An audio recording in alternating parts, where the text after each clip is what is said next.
কথা বোঝেন নাই? আপনি তো সামান্য শীতের ভয়ে কম্বল ছাড়তে রাজি না, তো আপনি কি আল্লাহর জন্য জান দিতে প্রস্তুত হবেন?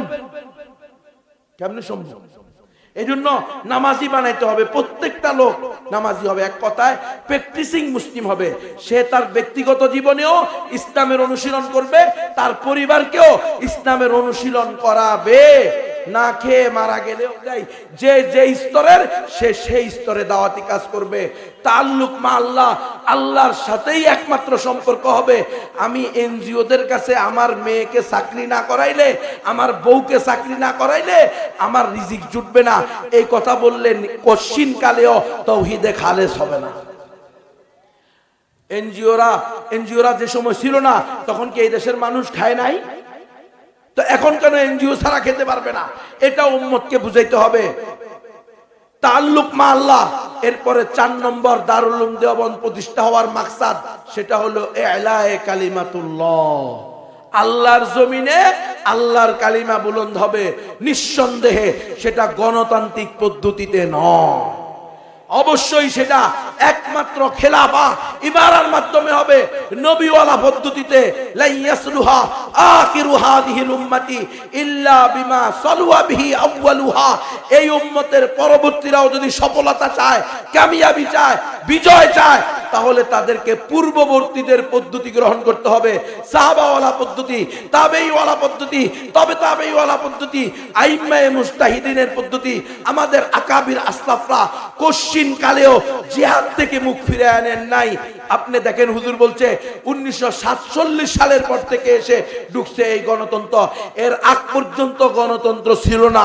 আমাদের ইতিহাসে আমাদের আকাবির আসলাফরা, সাহাবায়ে কেরামরা, তাবেঈরা, তবে তাবেঈরা, বিভিন্ন খেলাফতের যারা পরিচালনা করেছেন বিশ্বব্যাপী, তারা কোশ্চিন কালেও চিন্তাও করতে পারতেন না যে কোরআন ছাড়া অন্য কোন সংবিধান হইতে পারে। একমাত্র সংবিধান হবে কোরআন। ওয়ামান লাম ইয়াহকুম বিমা আনজালাল্লাহু ফাউলাইকা হুমুল কাফিরুন ফাসিকুন জালিমুন। যারা আল্লাহ প্রদত্ত বিধান দিয়ে, আল্লাহর দেওয়া সংবিধান দিয়ে, আল্লাহর দেওয়া আইন দিয়ে রাষ্ট্র পরিচালনা করে না, সিদ্ধান্ত দেয় না, বিচার কার্য পরিচালনা করে না, তারা প্রত্যেকে কাফের, জালেম, ফাসিক। তাহলে আজকে কোন সংবিধানের কথা আমাদেরকে বলা হইতেছে? আমাদের সংবিধান অপরিবর্তিত, সেটার নাম কি? আল কোরআন। আমরা কোরআনের সংবিধান চাই। ওরে ভাই, গণতন্ত্র যেই সংবিধান দিবে, এটা তো কোরআনের সংবিধান না, এটা তো আল্লাহ প্রদত্ত সংবিধান না, এটা মানব রচিত সংবিধান। এটা দিয়ে তোমরা মুসলমানরা তো অধিকার পাইবা না, অমুসলিমরাও পাইবে না। দেখেন নাই বিশ্বজিৎ কত চিল্লায় বলছে হিন্দু, যে ভাই আমি তো মুসলমান না, আমি শিবির করবো কোত্থেকে, মুসলমানই তো না। বিশ্বাস না হইলে প্যান্টটা খুলে দেখেন। এরপরেও তার কথা শুনে নাই, তাকে পিটাইয়া হত্যা করছে, কোপায়া মাইরা আলাইছে। এটার নাম হইল গণতন্ত্র। গণতন্ত্র প্রতিষ্ঠাই হয়েছে জুলুমের রাজ কায়েম করার জন্য। আপনি দেখেন না, এখন এক স্বৈরাচার পালাইছে, অলরেডি পত্র পত্রিকা আসা শুরু হয়ে গেছে। ক্ষমতায় আসার আগেই দখলবাজি চলছে, ক্ষমতায় আসার আগেই ভাগাভাগি চলছে। এরকম আলোচনা কি শুরু হয় নাই মিডিয়াতে? প্রিন্ট মিডিয়া, ইলেকট্রনিক মিডিয়া আপনি দেখেন। কারণ কি? কারণ হলো সিস্টেম পরিবর্তন হয় নাই, ব্যক্তি পরিবর্তন হয়েছে। ব্যক্তি পরিবর্তন হইলে কাজ হবে না, সিস্টেমও পরিবর্তন হইতে হবে। কুফরি সিস্টেম দিয়ে তাওহীদ প্রতিষ্ঠা হবে না, শিরকি সিস্টেম দিয়ে ঈমান প্রতিষ্ঠা হবে না, কাফের মুশরিকদের দেখানো তরিকায় মুসলমানদের বিজয় হবে না। মুসলমানদের বিজয় হতে হলে আল্লাহ প্রদত্ত পদ্ধতি লাগবে, সাহাবাওয়ালা পদ্ধতি লাগবে। রাসূল যেই পদ্ধতি অ্যাপ্লাই করে তার আইয়ামে জাহিলিয়াতের নিকৃষ্ট ব্যক্তিদেরকে যোগের স্বর্ণের যোগে পরিণত করে স্বর্ণের মানুষে পরিণত করছেন, সেই তরিকা খেলাফা আলা মিনহাজিন নবুওয়া। এটার জন্য আপনাকে দাওয়াতের সাইক্লোন বসাইতে হবে। তুফানুল আকসা যেরকম শুরু হয়েছে ফিলিস্তিনে, এখানে তুফানুল দাওয়া শুরু করতে হবে। একদম সব জায়গায় দাওয়াত চলবে, কোনো ডিপার্টমেন্ট খালি থাকবে না। মনে রাখবেন, আপনি দাওয়াত দিবেন না, বাতিলপন্থীরা বসে থাকবে না। তারা কিন্তু দাওয়াত দিয়ে ঠিকই তন্ত্র মন্ত্রের দিকে নিয়ে গুমরা বানিয়ে দিবে। আপনার ভাইকে, আপনার বাবাকে, আপনার ছেলেকে, আপনার আত্মীয় স্বজনকে আপনার বিরুদ্ধে দাঁড় করিয়ে দিবে। আজকে আমাদেরকে বলে অনেক ইসলামী দলের ব্যক্তিরা, নাম দেয় ইসলামী গণতান্ত্রিক দল, কিন্তু তারা বলে আমরা নাকি উগ্র, আমরা নাকি জঙ্গি, হ্যাঁ আমরা নাকি সাম্প্রদায়িক দাঙ্গা সৃষ্টিকারী। নাউযুবিল্লাহি মিন যালিক। অথচ আমরা হিন্দুদেরকেও জাহান্নামে পাঠাইতে রাজি না। আমরা চাই হিন্দুরাও মুসলমান হয়ে যাক, তারা আর আমরা একসাথে জান্নাতে যাই। এই জন্য আমরা দাওয়াতের কাজ করি। এরপরে প্রত্যেক এলাকার মধ্যে আপনি তালিমের হালকা করেন, প্রত্যেক এলাকার ভিতরে দাওয়াতের সেন্টার খোলেন, দাওয়াত দেন। নিজেদের মধ্যে সুদ ভিত্তিক অর্থ ব্যবস্থাকে না বলেন, ম্যান টু ম্যান প্রত্যেক পরিবারের কাছে যান, গিয়ে বলেন আপনাদের কি লাগবে। আমাদের মসজিদের 150 পরিবার মসজিদের আওতায়, এরা যেন কেউ সুদ নিতে না হয় এনজিওদের থেকে। ওই খ্রিস্টানদের, পশ্চিমাদের বিভিন্ন এনজিও, 95,000 এনজিও আমাদের সমাজের রন্ধ্রে রন্ধ্রে ঢুকে গেছে। আপনি মসজিদ ভিত্তিক অর্থনীতি পরিচালনা করেন, যাকাত ভিত্তিক অর্থনীতি পরিচালনা করেন। আপনাদের মসজিদের ইমামকে জিম্মাদার বানান, ওলামায়ে কেরামের তত্ত্বাবধানে আপনারা এই 150 পরিবারের মধ্যে যাদের উপরে যাকাত আসে তাদেরকে নিয়ে বসেন যে আমরা যাকাত যাদের উপরে ফরজ প্রত্যেকে যাকাত দিব।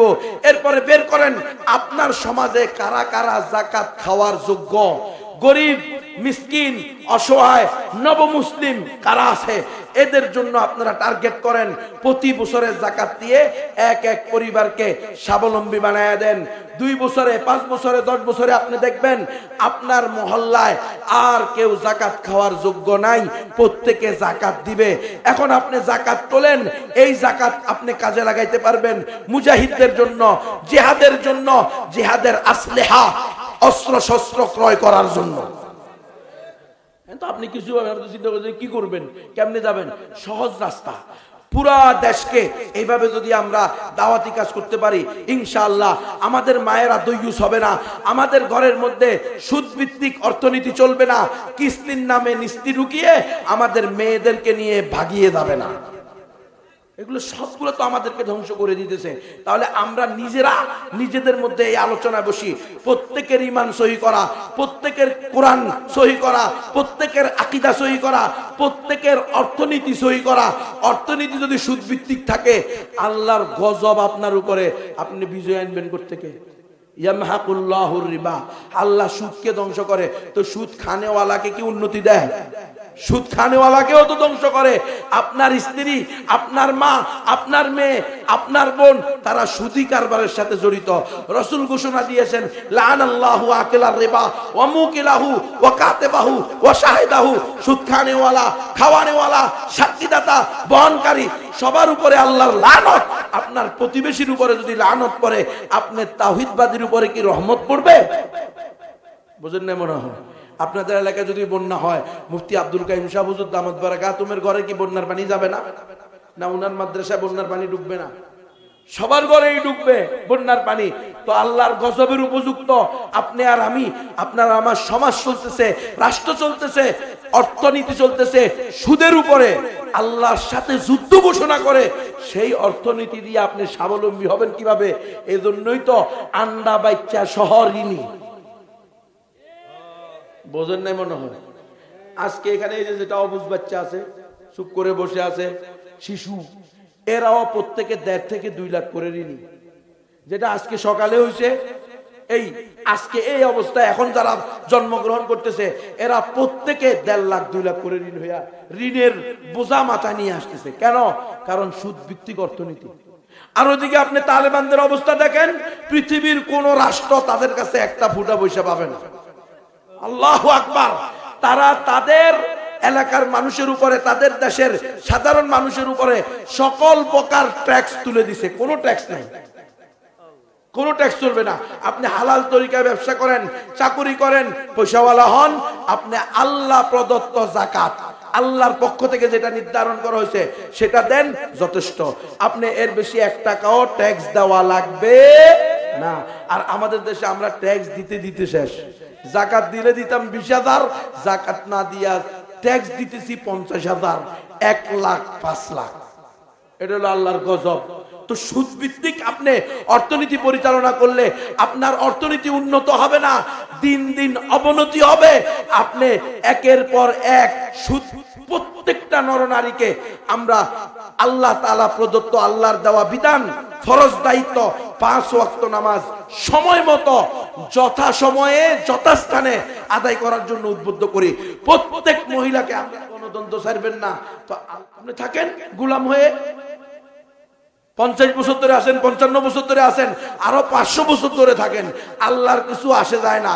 যদি আপনি বিজয় আনতে হয়, কারণের প্রত্যেকটা আমাদের মধ্যে এখন উপস্থিত, আজকে উপস্থিত হয় নাই, সেই স্পেন হাত ছাড়া হওয়ার পরে উপস্থিত হয়েছে। যেদিন স্পেন নিয়ে গেছে সেদিনই আমাদের উপরে